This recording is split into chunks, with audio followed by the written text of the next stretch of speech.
Hi, everyone, and welcome to the second edition of Pink Nest podcast. My name is Nika, and today I'm joined by Claire, who's a really interesting and really amazing person. And I can tell you, you're in for a great episode.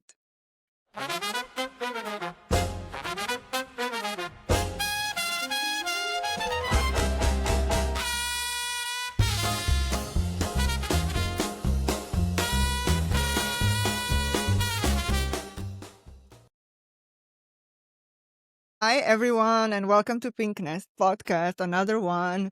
And today I'm here with Claire Alvis. She's an entrepreneur, mom, a dog mom, a writer, and believe it or not, besides everything she does, she's also a co-founder of Secret Sauce. Claire, I'm really happy to have you here today. Let's start by simply saying a few words about yourself that I didn't mention, which I did already a lot. And tell me one thing that made you smile today. Perfect. Thank you so much for having me. What can I tell you that you haven't already said? Yeah, so I'm a business owner, I'm a mum. I'm trying to juggle all different facets of my life. I'm trying to think about the thing that made me smile today because, to be honest, what I managed to do today is get cross with everyone, which feels like a sort of standard way of my living.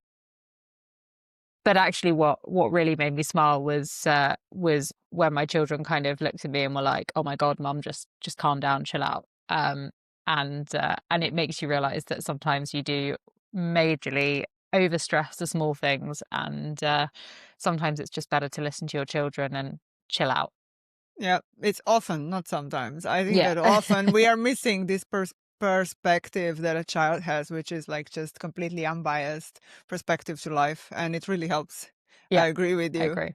Thank you so much. Let's start at the very beginning. So I always like to keep it like really at the start. So how was you? How were you? How was Claire as a child? What was your childhood like? What did home feel like? What did you imagine you will be when you were going to be an adult? I mean, I had a great childhood. Like, I really, I grew up in a loving family. In the middle of the countryside, we had pretty much everything we could have asked for. I would say, like, I was always quite a quiet child. Like, I wanted to be the loud one, the popular one, the funny one, and I wasn't not any of those things. But I think I was always conscious that there were other people who were way more out there than me, and try as I might, I just couldn't make myself be like that. And so I think I internalized quite a lot of, like, why am I not like that? Is it because I'm not as funny or as clever or as smart? And I think it was only sort of when I grew up out of school and probably even out of university, I realized that actually, everyone is different, and just because you're not kind of the loudest person in the room, it doesn't mean that you don't have as much to say, or you just have to find the way to say it. In terms of what I wanted to do when I grew up, I mean, like any child, you go through everything from being a mum. I distinctly remember when I was like 4 years old, I told my mum that I was never leaving home. I wouldn't go to university. I was never leaving home because I didn't want to leave her. And obviously that changes. But the one thing I really wanted to do was to run a magazine.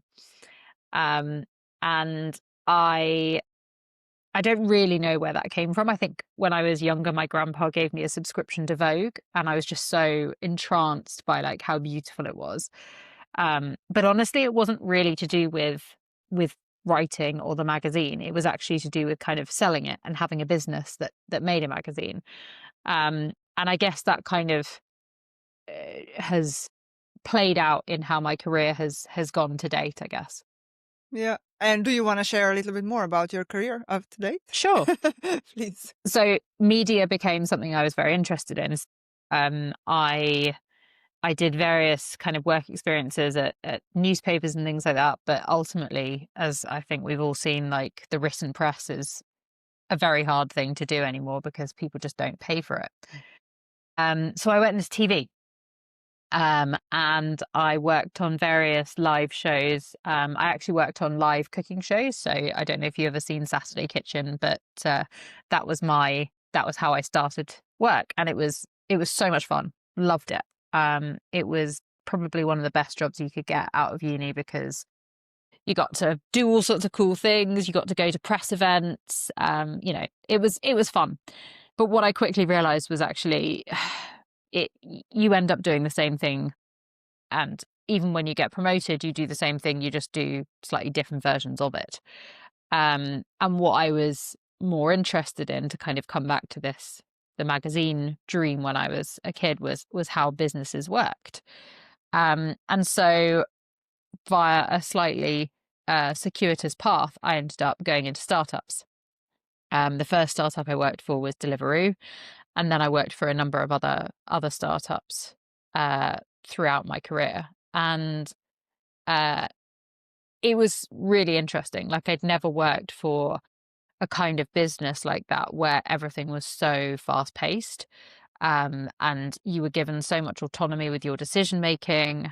But again, the more I lent into it, the more I realized that I could make certain decisions, but I wasn't allowed to make other decisions. And I wasn't necessarily able to see why other decisions were made. And I was very curious as to kind of why businesses operated the way they did. And so actually what I did with my sort of startup career is I started going down in scale. So I deliberately chose, I left Delivery when it was like Series E and several thousand people. And I started kind of going backwards down the chain to smaller and smaller startups to see how they worked and kind of understand what the driving decisions were between how to run a business. And I learned a lot of that, but obviously one of the things that comes with going for smaller and smaller businesses is the level of risk increases dramatically. And so it was the last startup that I ended up working for, um, ended up sort of going up in flames quite spectacularly towards the middle of last year. Um, and so that was kind of, I guess, a real turning point for me in terms of having invested a huge amount of my time and energy into this business to then find it completely um, destroyed by stuff that was entirely outside of my control. Must be really challenging. I mean, I can relate to the experience for sure because there are definitely a lot of things that you don't have an influence on, not just in startup, but also in daily life. And I think that with me being very, I'm not going to say I'm a control freak, but still, I like to have a certain amount of control. It's very challenging to balance everything out. Um, let's talk about mental health. Let's talk about burnout. This is definitely something that I'm very passionate about, as you know. I'm also writing a lot about it. And as I know, or as we know, burnout hits differently for everybody. And of course, a lot of people didn't experience it, thank God, but a lot of people did. And I would like to hear your experience with what a few words on this topic, Mhm. how important it is to you, and so on. Yeah, so I think you're exactly right there when you say that everyone experiences burnout differently. In the moment, I would like say, oh, I haven't experienced burnout. But actually looking back on where I was when this last startup crumbled, I I was definitely not in a good place. I was 4 months back off maternity leave. I was feeling very conscious that, like, I needed to make a success out of this to continue the career in the way that I wanted to. And it felt like all of the kind of work that I'd done had not only kind of been removed, but actually almost was disqualified. Because it had failed, and so therefore I couldn't possibly have done a good job because ultimately the end result was failure. And so I think for me, burnout really looked like a complete crisis in confidence and self-belief, like this sort of slightly uh this feeling of kind of overwhelming, like, oh my goodness, I've worked so hard, and I feel like I've got nothing to show for it. Um, and so for me, that's very much what burnout looked like. I think having then sort of taken a lot of time past there, um, what I then realized is that the person whose business it was, the founder whose business failed, was also very much struggling from burnout. Now, unfortunately, the way he chose to deal with it had some very unpleasant consequences for a lot of people. Um, but fundamentally, I think one of the things that I recognized is that he completely lost his purpose with his business. He forgot why he'd started it. He became sidetracked by anything else. And he got stuck in this hamster wheel of having to run his business without any connection to the dream of why he started it. And that kind of became the genesis moment for me in terms of why I started Secret Source, to try and help people who've lost their way a little bit with their business, and feel like they're just running this thing because if they stop running it, it's all going to fall apart. But actually, that wasn't why they started the business. They didn't do it to become an employee of their own business. Essentially, they did it for whatever that dream is, to be recognized in that area, to make money for their family, to be successful, whatever it is. I think people often start with a dream, and it's very easy for that dream to kind of get lost. And do you think that founders are generally hard to work with? For example, is it challenging to actually penetrate to somebody or get close to somebody, close enough at least that you can, that the person feels comfortable sharing this? So where is this moment happening that all right, I'm really completely in a hamster wheel, like you've said. I'm not very much connected with what I wanted to do at the start. I need to change things, and I need to get help.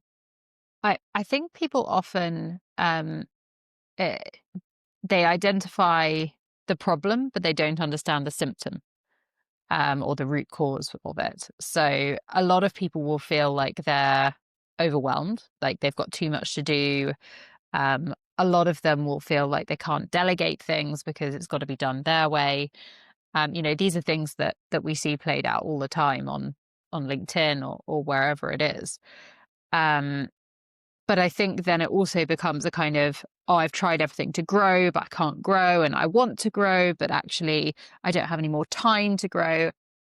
And when you strip all of this back, like if you've got a successful business, growth is inherently possible because you've got customers who believe in what you're doing. And so you've achieved that kind of idea of product market fit.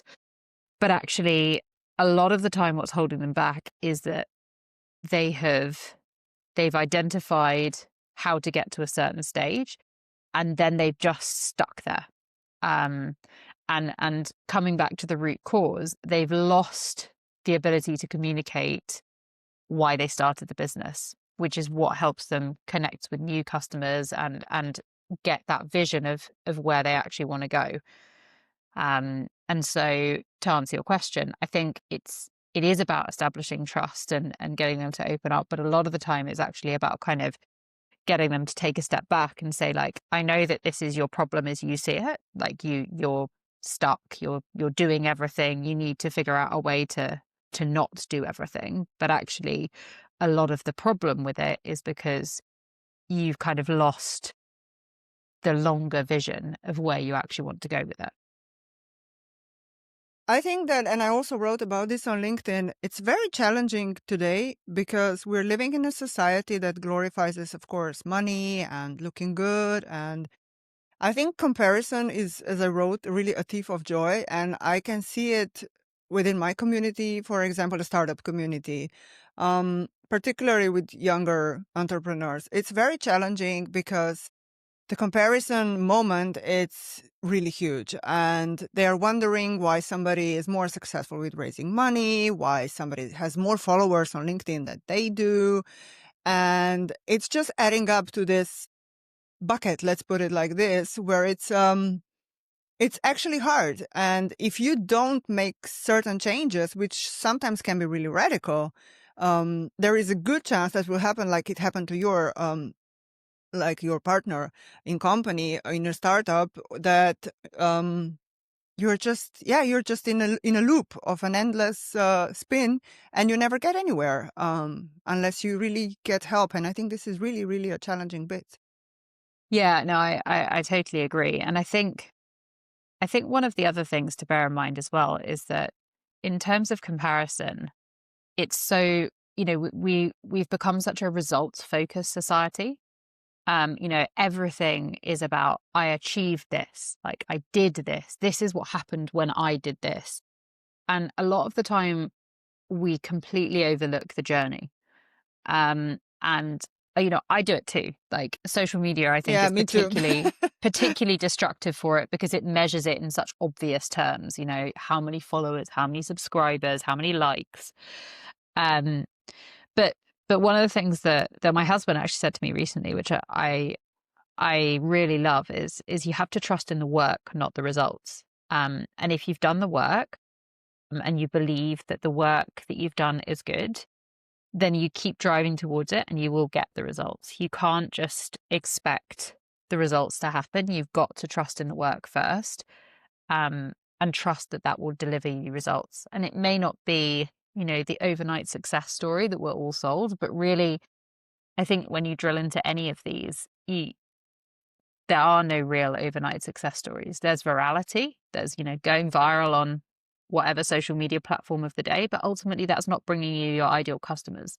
That's just bringing you a load of people who've noticed you today. I think it's very rare for people to sort of have this overnight success with customers who are going to be truly long lasting because they need to buy into the journey as well. Like customers have to follow you and to get to know you in order to want to work with you and buy from you. And I think that's why, telling the story of who you are and how you're working is such a critical part of running any business. I definitely agree. Without actually getting this client identification with you, I don't think that your business is going to succeed in any way.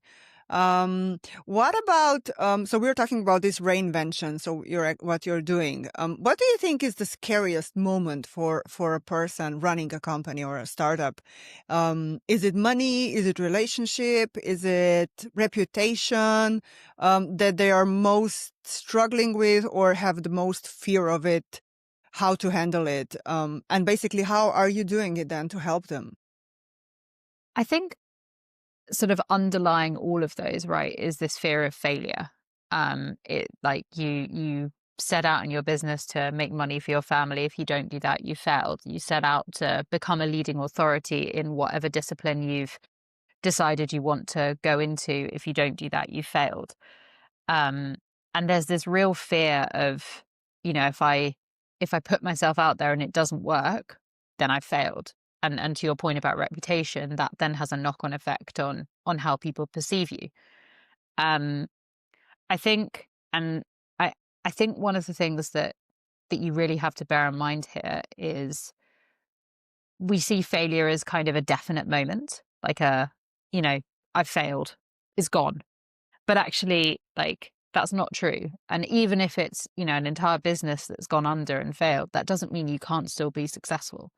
There are plenty of people out there who've had a number of failed businesses who are now incredibly successful entrepreneurs. Like I follow Emilia Sure, Sordell no, yeah, on I just read LinkedIn. her post now. Exactly, right. And she constantly talks about how her first business failed. And I think, one of the things that we are uncomfortable with is this idea that failure is this defining point in your life from which you can't go back from. But actually, we all fail, at all sorts of points in our life. I failed my driving test twice. Like, I can still drive now. Like, I wouldn't say I'm the best driver, but like, we fail at all sorts of things. Um, and I think when it gets connected to business, we assume that a failure is kind of like a point of no return, and actually that's not true. But the more we focus on this idea of failure being like a drastic thing that we can't come back from, the more we end up limiting ourselves, and our belief of ourselves, because we don't want to put ourselves out there and risk it. And I think also one thing that I actually love about, at least that's my view of things, is that we started speaking about failure and we started speaking about mental health and we started speaking about our burnout and we started speaking about our daily struggles. Because I don't know, 10 years ago, if you would looked at LinkedIn, there was nothing about this. Everybody was just like this perfect entrepreneur who just started a business and is just absolutely successful. And look at me, here I am, doing and living my best life. And now we know that this is absolutely not true. And it's also, I think, helping people identify that, like you've said, failure, it's not the end of the road. It's just a step. And to be honest, I think the chances of failing at something are same as winning at something. So, or even bigger. I mean, I would have to check the statistics, but it's just a normal course of events. And we just need to start accepting it as such. And, yeah, not using it as an end of the story. And I think this is actually a great thing that we started speaking about it. Um, Another thing that I want to talk about, motherhood. How does it intertwine with your daily work, but also yeah, with everything that you do? I mean, being a working mum, I feel like is my identity. Like I struggle very much to sort of not identify even when I'm in full on business mode as a working mum, because ultimately, I know in the back of my mind that at 4:45 today I need to go and get my daughter. And if I don't do that, there's going to be big trouble. There are certain limitations to your day now, and your week and how you plan your life that are fundamentally affected by your children. Um, but that said, uh, I wouldn't have it any other way. Like I'm very proud that I'm able to set an example for my children in terms of I am working. I am also a present mother. Like I try to juggle it as much as I can. It's not easy. Like I feel like I get it wrong probably more than I get it right. Um, but I try. And I think that's all anyone can ask. I'm very lucky. I've got a very supportive husband um who is able to help me so that I can juggle uh the times when I need to be inflexible in my work. Um, but equally, one of the things about having my own business means that I can afford to be more flexible, which is good. And part of the reason why I set up this business is so that I can, but also I can help others create a business that works around their life and doesn't just overtake it. And this ability to kind of lead with freedom, I think, is kind of at the heart of what I do, because if you if you create a business because you ultimately want to support your family and then you find that you're working 60-hour weeks, and barely seeing them, then you may tell yourself that it's all going to pay off in 5, 10, however many years time. But what will you have sacrificed to get there? Basically, your children will be already 20 by the time that you reach this milestone. Exactly. And whilst you may then be able to say, yeah, but I've set you up for life, I've made you enough money, does that bring back the childhood that you missed? Like, in my opinion, no. And I know that not everyone feels that way, and that's fine. But from my point of view, like, I want to be able to do both as much as I can. And I recognize that, the phrase "you can't have it all" is very true. But I think you can find ways to make it work for you. Agree. Um, if you would be, for example, advising an organization on how to make the life of mothers or mothers coming back from maternity leave better or easier, what would be one advice that you would give them? So, in terms of coming back, I would I would say that it's really about setting expectations on both sides. Um, I certainly, when I came back from maternity leave the first time, I had this complete conviction that nothing had changed, that I would be able to come in, pick it up, be back in the meetings, and like it would be as if nothing had changed. There'd be a few things that I didn't know, but like I could pick it up quickly. And I think on their side, they were like, we don't want to pull you in too fast. We want to give you time to understand everything. And it felt very much to me like they were holding me at arm's length. And I wasn't allowed to join certain meetings and I wasn't allowed to do certain things. And I found that incredibly challenging because it felt like a complete change from the role that I had. And in some ways, like I'd been somehow demoted because I wasn't able to do what I was before. And actually, I think their intentions were good. I think their intentions were kind of not to overwhelm, not to put too much pressure on. But because we never had that communication, it just felt very much to me like I'd been sidelined, surplus to requirements.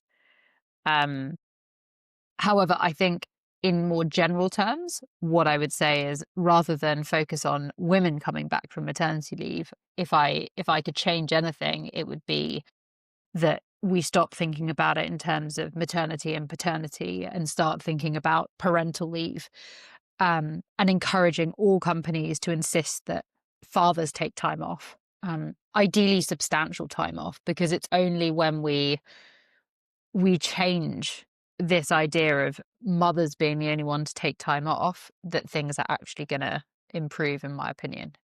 Because ultimately, when you're a mum, the whole 9 months that you're pregnant, or at least, let's say, the last 6, when you've told your employer, you their perception of you changes. And it has to, right? Because they have, like, even if it's not malicious, they have to fundamentally think of you differently because you're not going to be here after 6 months. And then however long you take off maternity and then the time that you take to ramp back up again when you come. So it's at least 2 years of your life per child that changes. And if men had to go through a similar process, I think it would be so much more equitable in terms of how we think about this, rather than just think about it in terms of a woman's problem. Definitely agree with you, and I think it would be also easier to implement that change Yeah, in a way, for sure. right. Like, Um, yeah. yeah, Uh, go ahead. no, it's about attitudes, right? Like it's just about shifting this attitude that the common argument is, yeah, but women have to feed their children. Sure, but like they only, breast pumps are available. Like it's not saying that women will go back to work after 2 weeks. It's just we need to get used to this idea that men can also provide sole childcare. And there are some really great people out there who are talking about that, but in my opinion, it's still very much like a stigmatized approach that even if you have a full paternity policy, it's often frowned upon to take it. Agree with you, definitely, and I think it's definitely something that needs to change. Let's go back to your secret sauce. I want to hear more about this one. And one thing that actually caught my attention is you're talking about quiet expertise. Explain us a little bit what this is and what you're doing with secret sauce. So, I guess it's kind of two threads that come together. So I write on Substack a newsletter called The Quiet Expert. And that almost became a sort of cathartic way of me processing what happened with the last startup. I talked about this idea of, for me, burnout looked like a complete crisis in confidence. The way I kind of found my way back was actually writing about it. Um, and so I created this idea of the quiet expert, bit of people who think deeply and speak deliberately.